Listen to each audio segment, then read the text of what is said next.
ಈ ದೇಶದ ಪ್ರಧಾನಿಯ ಫೋಟೋವನ್ನ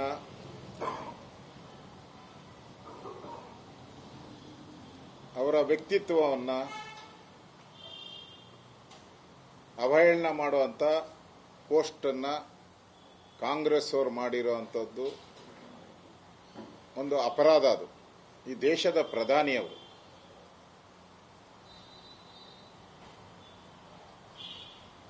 ಈಗಾಗಲೇ ಕಾಂಗ್ರೆಸ್ಸಿನ ಪ್ರಧಾನ ಕಾರ್ಯದರ್ಶಿ ಜೈರಾಮ್ ರಮೇಶ್ ಅವರು ಈ ಸಿದ್ದರಾಮಯ್ಯ, ನಿದ್ದೆರಾಮಯ್ಯ, ಅವನ್ಯಾರೋ ಪುಂಗಿದಾಸ,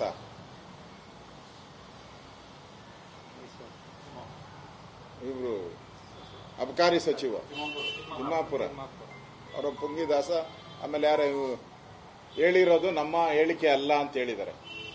ಇದರಲ್ಲೇ ಅವರಿಗೆ ಅವಮಾನ ಆಗಬೇಕಾಯ್ತು. ಕಾಂಗ್ರೆಸ್ ಸಿದ್ದರಾಮಯ್ಯನವ್ರಿಗೆ ಮಾನ ಮರ್ಯಾದೆ ಇದ್ರೆ ಅವ್ರಿಗೆ ಇದೊಂದು ಅವಮಾನ. ಅವ್ರಿಗೆ ಸ್ಪಷ್ಟವಾಗಿ ಹೇಳಿದ್ದಾರೆ ಜಯರಾಮ್ ಅವರ ನಮಗೂ ಅದಕ್ಕೂ ಸಂಬಂಧ ಇಲ್ಲ ಅಂತ ಹೇಳಿದ್ದಾರೆ. ಅಂದ್ರೆ ಒಬ್ಬ ಕಾಂಗ್ರೆಸ್ಸಿನ ಆಲ್ ಇಂಡಿಯಾ ಜನರಲ್ ಸೆಕ್ರೆಟರಿ ಇವ್ರ ಹೇಳಿಕೆಗೆ ತಿರಸ್ಕಾರ ಮಾಡಿದ ಮೇಲೆ ಇವ್ರಿಗೆ ಮಾನ ಮರ್ಯಾದೆ ಗೌರವ ಏನು ಉಳಿತು? ಅವ್ರ ಪಾರ್ಟಿಯವರೇ ಹಿಂಗ್ ಬೈತಾವ್ರಲ್ಲ, ನಮ್ಮ ಹೇಳಿಕೆ ಅಲ್ಲ, ನಾವು ಕೊಡುವಂಥದ್ದು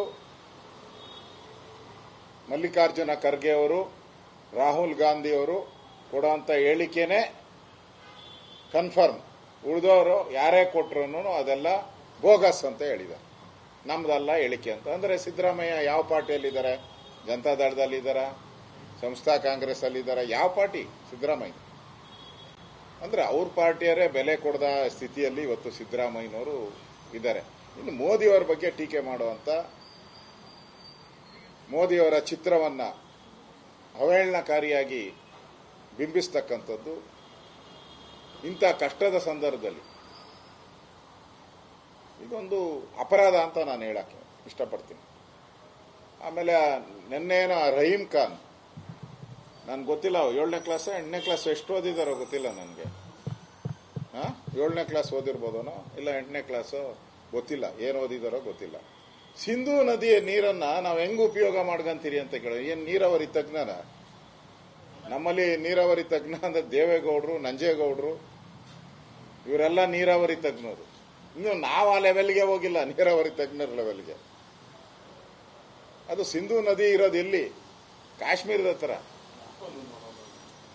ಆ ನೀರನ್ನ ಹೆಂಗ್ ಉಪಯೋಗ ಮಾಡ್ಕಂತೀರಾ ಅಂತ ಕೇಳೋರು. ನಾಚಿಕೆ ಆಗಲ್ಲ ಇವ್ರಿಗೆಲ್ಲ. ಸಿಂಧೂ ನದಿ ಎಷ್ಟು ಕಿಲೋಮೀಟರ್ ಹರಿತತೆ ಅಂತ ಏನಾನ ಗೊತ್ತಾ? ಯಾವ ದೇಶದಲ್ಲಿ ಬಿಡ್ತೈತೆ, ಎಲ್ಲೂ ಹರಿತತೆ, ಎಲ್ಲಿಗೆ ಸೇರ್ತತೆ, ಏನಾನ ಗೊತ್ತಿದೆಯಾ ಅವ್ರಿಗೆ? ಅಂದ್ರೆ ದೇಶ ವಿರೋಧಿ ಹೇಳಿಕೆ. ಅಂದ್ರೆ ನದಿ ತಡೆಯಕ್ಕಾಗಲ್ಲ ಅದನ್ನ. ಅದಕ್ಕೆ ಕೇಂದ್ರದಲ್ಲಿ ನೀರಾವರಿ ತಜ್ಞರಿದ್ದಾರೆ, ಸಚಿವರಿದ್ದಾರೆ, ಅವ್ರು ಯೋಚನೆ ಮಾಡಿ ಮಾಡ್ಬೇಕದನ್ನ. ಈ ತರ ಅಂದ್ರೆ ಪಾಕಿಸ್ತಾನಕ್ಕೆ ಒಂಥರ ಇಂಡೈರೆಕ್ಟ್ ಸಪೋರ್ಟ್ ಅಂತಾರಲ್ಲ, ಇವರೆಲ್ಲ ಆ ತರದ ಇಂಡೈರೆಕ್ಟ್ ಸಪೋರ್ಟರ್ಸ್ ಇವರೆಲ್ಲನೂ ಕೂಡ. ಈ ಕರೀಂ ಖಾನೋ ಏನಾದ್ರು ರಹೀಂ ಖಾನಾ? ಆ ಕರೀಂ ಖಾನೋ ರಹೀಂ ಖಾನೋ ನನ್ಗೆ ಗೊತ್ತಿಲ್ಲ ಅವ ಯಾರು ಅಂತ. ಹೋಗಿ ಆ ಓವೈಸಿ ಏನಿದಾರಲ್ಲ, ಆ ಓವೈಸಿ ಚೀಫ್ ಅಸಾವುದ್ದೀನ್ ಓವೈಸಿ, ಅವ ಏನ್ ಹೇಳಿದಾನೆ? ಪಾಕಿಸ್ತಾನದ ಮೇಲೆ ಯುದ್ಧ ಮಾಡ್ರಿ ಅಂತ ಹೇಳಿದ್ದಾರೆ. ಯಾವ ಹಳೆಯ ಯಾವುದೋ ಪರಮಾಣು ಬಾಂಬ್ ಇಟ್ಕೊಂಡಿದ್ದೀನಿ ಅಂತ ಹಳೆಯ ಯಾವ ಇಟ್ಕೊಂಡಿದ್ದೀರಾ? ಯಾವ ಕಾಲದಲ್ಲಿದ್ದೀರಾ ನೀವು? ಪಾಕಿಸ್ತಾನ, ಇಂಡಿಯಾ ಯಾವ ಕಾಲದಲ್ಲಿದೆ ಅಂತ ಹೇಳಿ ಸವಾಲ್ ಹಾಕಿದ್ದಾರೆ. ಇವ್ರ ಯೋಗ್ಯತೆಗೆ, ಕಾಂಗ್ರೆಸ್ ಅವ್ರ ಯೋಗ್ಯತೆ ಆ ತರ ಸವಾಲ್ ಹಾಕುವಂತ ಒಂದು ವರ್ಡ್ ಬಂದಿದ್ಯಾ? ಪಕ್ಕದ ಕಾಂಗ್ರೆಸ್ಸಿನ ಮುಖ್ಯಮಂತ್ರಿ ರೇವಂತ್ ರೆಡ್ಡಿ ಪಾಕಿಸ್ತಾನ ಮೇಲೆ ಯುದ್ಧ ಅಲ್ಲ, ಆ ಪಿಒಕೆನೆ ವಾಪಸ್ ತಗೊಂಬಿಡಿ ಅಂತ ಹೇಳಿದ್ದಾರೆ. ಅದು ದೇಶಭಕ್ತಿ ಅಂತ ಹೇಳಿದ್ರೆ ಹೋಗಿ ಅವನ ಹತ್ರ ಒಂದು ವಾರ ಪಾಠ ಹೇಳ್ಕೊಂಬರ್ಲಿ ಕಾಂಗ್ರೆಸ್, ಕರ್ನಾಟಕ ಕಾಂಗ್ರೆಸ್ ಹೋಗಿ ಪಾಠ ಕೇಳ್ಕೊಂಬರ್ಲಿ. ಅವ್ರ ಹತ್ರ ಹೋಗಿ ಪಾಠ ಹೇಳ್ಕೊಂಡು, ಮಾನ ಮರ್ಯಾದೆ ಇದ್ರೆ ಇವ್ರು ಕಾಂಗ್ರೆಸ್ ಅವ್ರಿಗೆ ಹೋಗಿ ಅವ್ರ ಹತ್ರ ಪಾಠ ಕೇಳ್ಕೊಂಬನ್ನಿ. ಇದೆಲ್ಲ ಬೇಡ. ಆಗಿರದ ಘಟನೆ ಕಾಶ್ಮೀರ, ಇವತ್ತು ಕಾಶ್ಮೀರದಲ್ಲಿ ಫರೂಕ್ ಅಬ್ದುಲ್ಲಾ ಅವ್ರ ಮಗ ಒಮರ್ ಅಬ್ದುಲ್ಲಾ, ನಾನು ಪ್ರವಾಸಿಗರಿಗೆ ನಾನು ರಕ್ಷಣೆ ಕೊಡಕ್ಕೆ ಆಗಿಲ್ಲ, ನನ್ನ ಕೈಲಿ ನನ್ನನ್ನು ಕ್ಷಮಿಸ್ಬಿಡಿ, ನಾನು ರಕ್ಷಣೆ ಕೊಡಬೇಕಾಯಿತು, ಅವ್ರಿಗೆಲ್ಲ ಪೊಲೀಸ್ ಬಂದೋಬಸ್ತ್ ಕೊಡಬೇಕಾಯಿತು, ನಾನು ಕೊಡೋಕ್ಕಾಗಿಲ್ಲ, ಕ್ಷಮಿಸ್ಬಿಡಿ ಅಂತೇಳಿ ಯಾರು ಇವತ್ತು ಹುತಾತ್ಮರಾಗಿದ್ದಾರೆ ಅವರ ಕ್ಷಮಾಪಣೆಯನ್ನ ಕೇಳಿದ್ದಾರೆ, ಟೂರಿಸ್ಟ್ಗಳ ಕ್ಷಮಾಪಣೆಯನ್ನ ಕೇಳಿದ್ದಾರೆ. ಅಸೆಂಬ್ಲಿಯಲ್ಲಿ ಕಣ್ಣೀರು ಹಾಕಿದ್ದಾರೆ.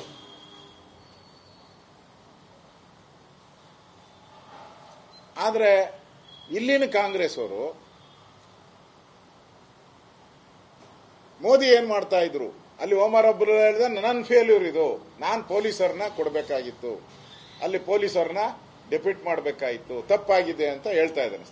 ಸ್ಥಳೀಯವಾಗಿರುವಂತಹ ಆಡಳಿತ ಅದು ಕಾಂಗ್ರೆಸ್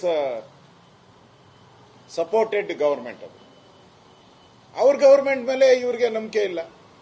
ಕಾಂಗ್ರೆಸ್ ಸಪೋರ್ಟ್ ಮಾಡ್ತಾ ಇರೋ ಗವರ್ಮೆಂಟ್ ಮೇಲೆ ಇವ್ರಿಗೆ ನಂಬಿಕೆ ಇಲ್ಲ. ಅವರೇ ಹೇಳಿದ್ದಾರೆ ನನ್ನ ಫೇಲ್ಯೂರು ಅಂತ ಹೇಳಿ. ಮಾತೆತ್ರೆ ಮೋದಿ, ಏನನಾಗ್ಲಿ ಮೋದಿ, ಹುಲಿ ಹೋದ್ರು ಮೋದಿ, ಇಲಿ ಹೋದ್ರು ಮೋದಿ, ಆನೆ ಹೋದ್ರು ಮೋದಿ, ಏನಾದ್ರೂ ಮೋದಿ ಮೋದಿ ಮೋದಿ ಅನ್ನೋ ಒಂದು ಚಟ ಕಾಂಗ್ರೆಸ್ ಅವ್ರಿಗೆ ಬಂದ್ಬಿಟ್ಟಿದೆ. ಇದು ಒಂದು ರೀತಿ ದೇಶಕ್ಕೆ ಮಾಡ್ತಕ್ಕಂಥ ಅವಮಾನ. ಈಗ ಇವರೆಲ್ಲರ ಹೆಸರುಗಳು, ಸಿದ್ದರಾಮಯ್ಯ ಅಂತೂ ಇವತ್ತು ಫೇಮಸ್ ಆಗ್ಬಿಟ್ಟಿದ್ದಾರೆ ಪಾಕಿಸ್ತಾನದಲ್ಲಿ ಫೇಮಸ್ ಅಂದ್ರೆ ಸಿದ್ದರಾಮಯ್ಯನವರೇ ಇವಾಗ ಓಡ್ತಾ ಇದೆ.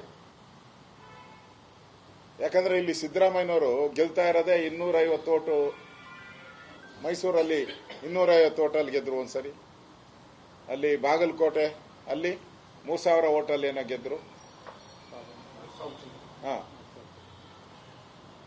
ಅಲ್ಲಿ ಲಾಹೋರಲ್ಲಿ ನಿಂತ್ಕೊಂಡ್ರೆ ಸಿದ್ದರಾಮಯ್ಯ 1 ಲಕ್ಷ, ನಾನು ಹೇಳ್ತೀನಿ 1 ಲಕ್ಷ ಲೀಡಲ್ಲಿ ಗೆಲ್ತಾರೆ. 1 ಲಕ್ಷ ಲಾಹೋರಲ್ಲಿ ನಿಂತ್ರೆ 1 ಲಕ್ಷಕ್ಕೆ 1 ಓಟುನು ಕಡಿಮೆ ಆಗಲ್ಲ. ಟ್ರೈ ಮಾಡ್ಬೇಕು ಅವರು.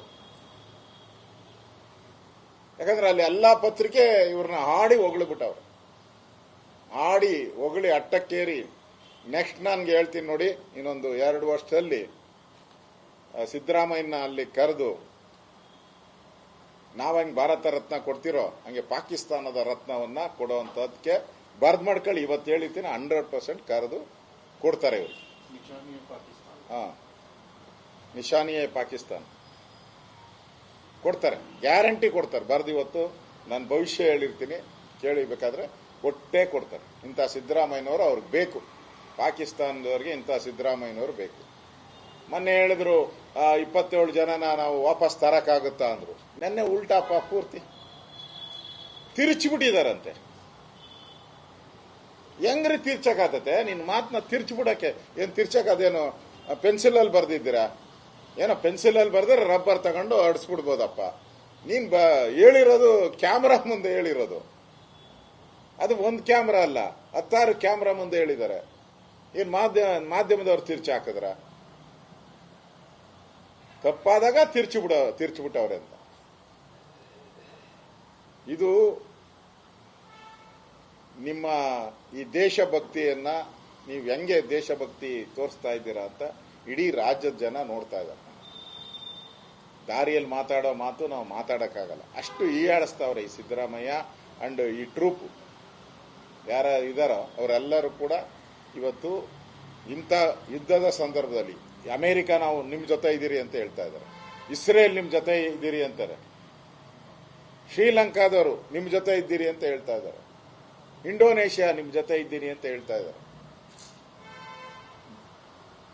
OIC ನಿಮ್ ಜೊತೆ ಇದ್ದೀನಿ, ಫರೂಕ್ ಅಬ್ದುಲ್ಲಾ ನಿಮ್ ಜೊತೆ ಇದ್ದೀರಿ, ಒಮರ್ ಅಬ್ದುಲ್ಲಾ ನಿಮ್ ಜೊತೆ ಇದ್ದೀರಿ ಅಂತ ಹೇಳ್ತಾ ಇದ್ರೆ, ಇಲ್ಲಿ ಸಿದ್ದರಾಮಯ್ಯ ನಾನು ನಿಮ್ ಜೊತೆ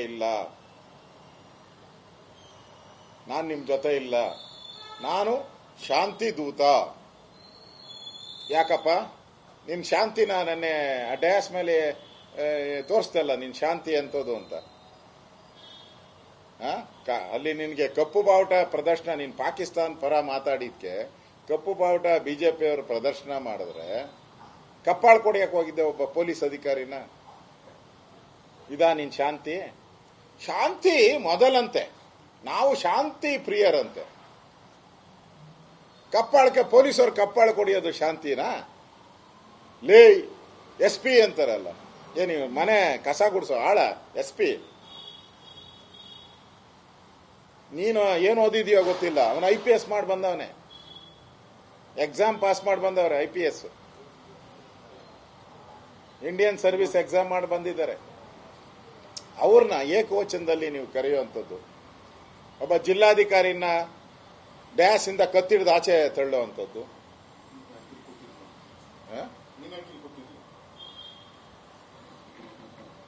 ಆಕ್ಚುಲಿ ಕಾರ್ಯಕ್ರಮ ಮಾಡೋರು ಜಿಲ್ಲಾಧಿಕಾರಿ, ನಾನು ಮಂತ್ರಿಯಾಗಿ ಕೆಲಸ ಮಾಡಿದ್ದೀನಿ. ನಮ್ಮ ಕಾರ್ಯಕ್ರಮ ಏನೇ ಮಾಡಬೇಕಾದ್ರೂ ಜಿಲ್ಲಾಧಿಕಾರಿನೇ ಎಲ್ಲ ನೋಡಿ ಮಾಡೋದೇ ಅವನು.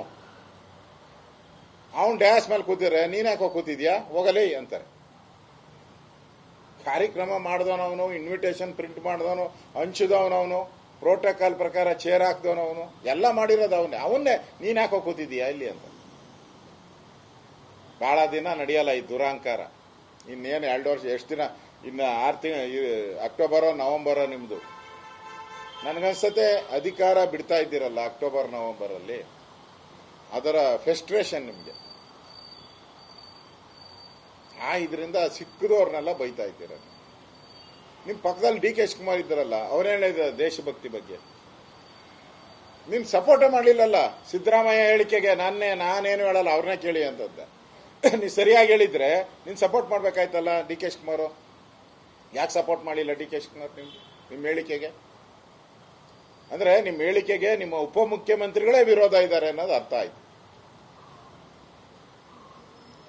ಬೆಳಗಾವಿಯಲ್ಲಾದ ಅಂತ ಘಟನೆ, ಇಡೀ ಪೊಲೀಸ್ ಇಲಾಖೆ, ಇಡೀ ಕಾಕಿ ತೊಟ್ಟಿರುವಂತ ಪೊಲೀಸ್ ಇಲಾಖೆಗೆ ಈ ರಾಜ್ಯದ ಮುಖ್ಯಮಂತ್ರಿ ಅವಮಾನ ಮಾಡಿದ್ದಾರೆ, ಅಪಮಾನ ಮಾಡಿದ್ದಾರೆ. ಸಹಿಸಲಾಗದ ಅಪಮಾನವನ್ನ ಎಂಟೈರ್ ಪೊಲೀಸ್ ಇಲಾಖೆಗೆ, ಅವ್ರ ಕುಟುಂಬದವರಿಗೆ, ಅವ್ರ ಮಕ್ಕಳಿಗೆ. ಈ ಪೊಲೀಸ್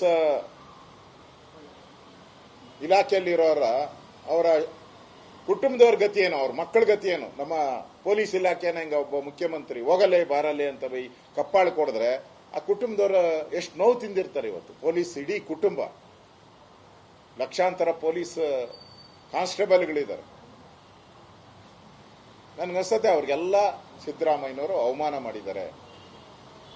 ಒಬ್ಬ ಪೊಲೀಸ್ ಅಧಿಕಾರಿಗಲ್ಲ, ಇಡೀ ಪೊಲೀಸ್ ಇಲಾಖೆಗೆ ಅವಮಾನ ಮಾಡಿದ್ದಾರೆ.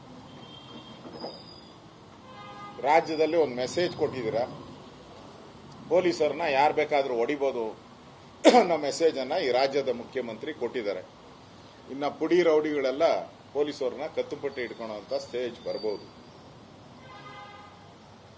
ಆ ಪರಿಸ್ಥಿತಿಗೆ ಇವತ್ತು ಸಿದ್ದರಾಮಯ್ಯನವರು ಪೊಲೀಸ್ ಇಲಾಖೆಗೆ ಮಾಡಿರ್ತಕ್ಕಂಥ ಅಪಮಾನ ಈ ರಾಜ್ಯದ ಜನತೆಗೆ ಮಾಡಿರುವಂತ ದ್ರೋಹ ಅಂತ ಹೇಳಕ್ಕೆ ಇಷ್ಟಪಡ್ತೀನಿ.